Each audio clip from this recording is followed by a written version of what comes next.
Chers collègues, remplissez ce questionnaire, c'est vraiment très important puisque ça nous permet de bien comprendre quels sont les impacts sur la santé du métier de la conduite.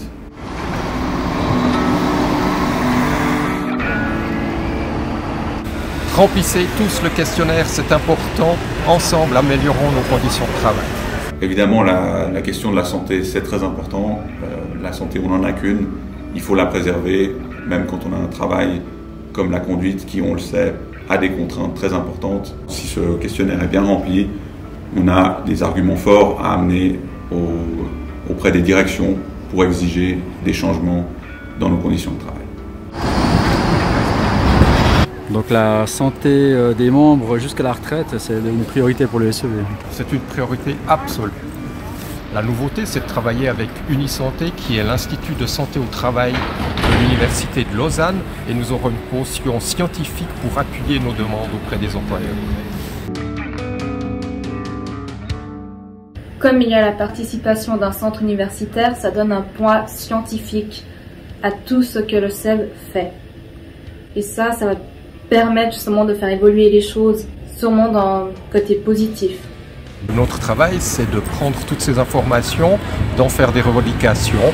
Par exemple, sur les questions d'amplitude de travail, on a vu que c'était extrêmement pénible. 10 heures, ça suffit.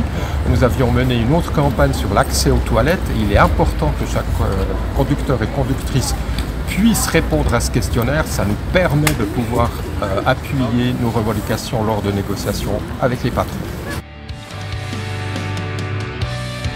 L'enquête que nous faisons en collaboration avec le SEV va porter sur l'évaluation des conditions de travail à moyen terme et on va prendre en considération 2 enquêtes que le SEV a déjà conduites en 2010 et en 2018 en reprenant le même questionnaire et en rajoutant des questions sur l'historique professionnel de chaque conducteur participant en lui demandant de compléter l'ensemble des modèles de bus qu'il a pu conduire dans sa carrière.